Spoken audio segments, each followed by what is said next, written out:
turtle position and what we can do with someone in turtle. So specifically this time we're going to look at how we can get the hooks in, the correct way to put the hooks in, and also one submission from the turtle position without it. Now, a lot of people make errors here with getting the turtle in here, getting the hooks in here on the turtle, and it really does make a big difference. But there are things that we can do aside from putting the hooks in. But hooks is pretty good if we can get them in there, but it depends on the distance he has on his legs. So if I push Max around a little bit, he might broaden his knees a little bit to stop him getting turned over, see? And this creates an opportunity for me to get those hooks in. If he's got his knees really, really close together here, it's hard to get the hooks in, but I can just do that. So he hasn't got any base. And we'll look at a couple of those things in the next tape, but now we're going to look at one to getting the hooks in the correct way. So he's got his legs a little bit wider here like this. Yep, this is good here. Now, the first thing I want to do is I want to make sure that I keep control of one of his arms. And I might like to get over here like this, kind of like this, because I can put a bit of pressure with my elbow down his head and I can hold his arm here like this. I come in here like this here and I put this one leg in here first. So when I put this leg in, my foot drags along the ground and goes in. But I'm holding this so it can't block that hole. So I hold here like this here. So I come here like this here, like this, in.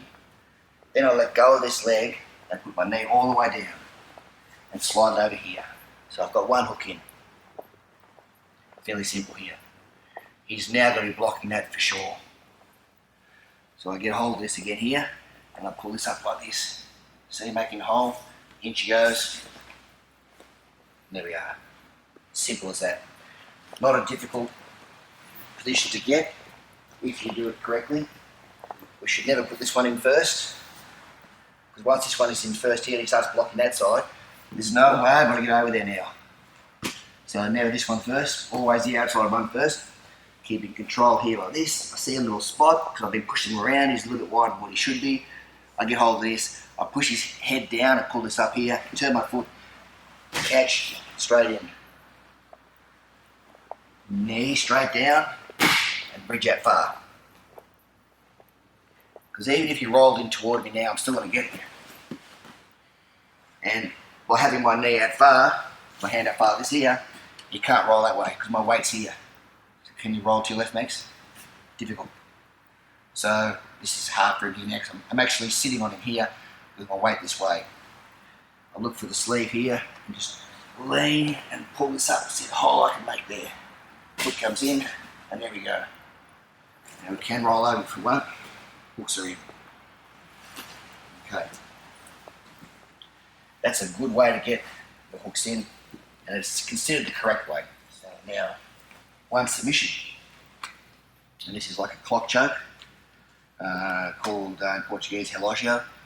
So there's many ways to get this, but we're going to have a look at one basic one. And what we'll do is we might spend a whole session later on, Max, going through maybe 5 or 6 different ways to get relógio, because we've got quite a few of those.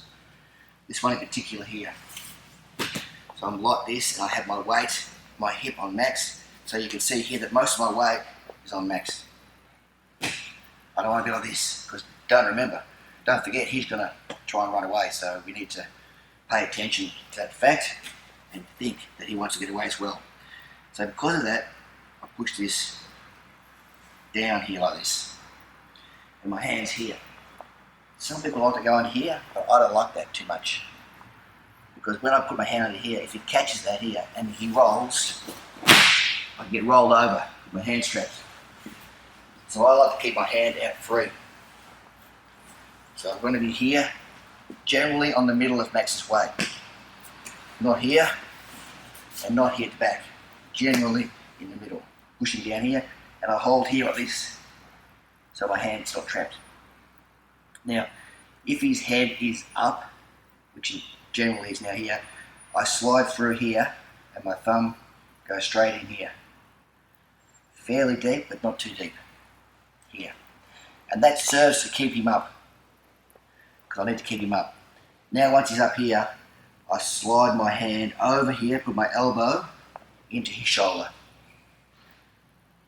Then I put my hand under his head. The reason why I do that is because one of his escapes put his head down. So now he can't put his head down. He's in a bit of trouble now. Now I slide forward here like this here. So my weight is on his shoulder. Can you feel that, Max? A lot of weight on that shoulder here. I catch my hand here and I keep coming forward like this. You have to be gentle because that could be, I wouldn't want to do something like this. It'd be a little bit hard for his neck. So once again, I'm here and here. I keep my weight so it can't really move too much. I see the position here, bum goes in. Here. Keep that high. Elbow goes in, hand comes underneath. Just here is good. So now he can't drop his head. Now I keep pulling this and I sit through here with all my weight on that shoulder. He can't roll away. Hand goes here, I keep going forward. There he goes.